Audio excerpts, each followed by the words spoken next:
Are you a coach? Then chances are you have worked with a client at one point or another where they felt really stressed. Maybe they were stressed from work. Maybe they were stressed from parenting. Maybe your client just has a lot going on and they're trying to juggle several different things. Hi, I'm Coach Lily, and I'm the Director of Training and Coach Development at Body Brain Alliance. And today I have 3 tips on how to work with stressed out clients. First, I want to say it can be very challenging as a coach to work with a client who is feeling a lot of stress or going through a stressful time because as coaches, we want to help our clients build skills. We want to help them overcome their stressors. We want to help them reach their goals. So naturally, this can cause us maybe a little bit of anxiety or nervousness when working with this client. It can also be hard as a coach to know what we need to coach this client on to help them move forward. We want to know what is going to be the most impactful saying that we can tell them or give them to help them come out on the other side. It's because as coaches, we care a lot about our client's success, and that's a good thing. However, instead of trying to tackle all of the things and talk about all of the stressors and give them a bunch of tools that are ultimately only going to overwhelm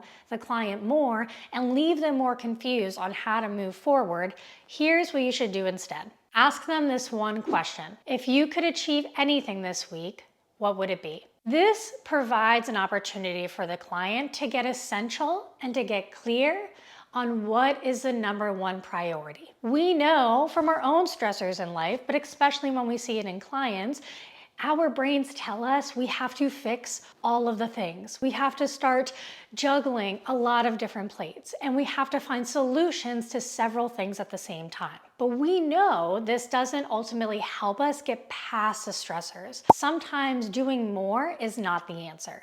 As a coach, what we can do is help them get essential and help them get simple to identify the number one priority on the steps that they can take to manage their stress and reach their ultimate goal. So by asking the question, if you could achieve anything this week, what would it be? It puts the client in the position and the autonomy to make the decision on what they really want that week. What is going to make them feel the best? What is going to help them feel successful? What is going to help them tap into their accomplishments and their skills that they already have? This then, of course, taps into their confidence and additional skill building, and we can start to see that momentum be gained again. This question also allows the client to create a plan, to create action steps on the things that they can do to move the needle forward. After we work with the client on identifying what the number one priority is for that week or until you talk with them again, step number 2 is going to be to provide them with a tool to help them navigate through that for anything that pops up during the week, whether it is worries or a little bit of extra stress or just a little bit of that anxiousness that can come up when trying to work through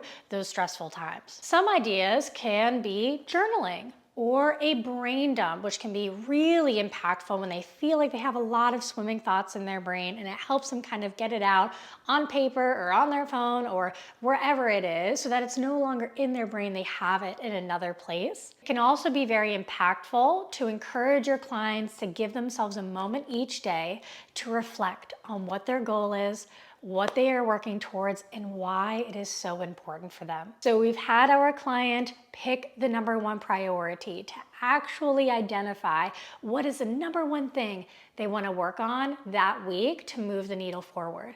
We provided them a tool to help them navigate that when those feelings or unhelpful thoughts kind of pop up. The way to navigate not only those feelings and emotions, but to navigate through that action plan that they made when they identify their first priority. The third thing is to deprioritize. This is the opposite of prioritizing. It's finding the things and helping them identify the things in their life that do not need to be tackled right then and there. Remember, when clients feel overwhelmed, when anybody feels overwhelmed, the go-to sometimes is to try to tackle all of the things.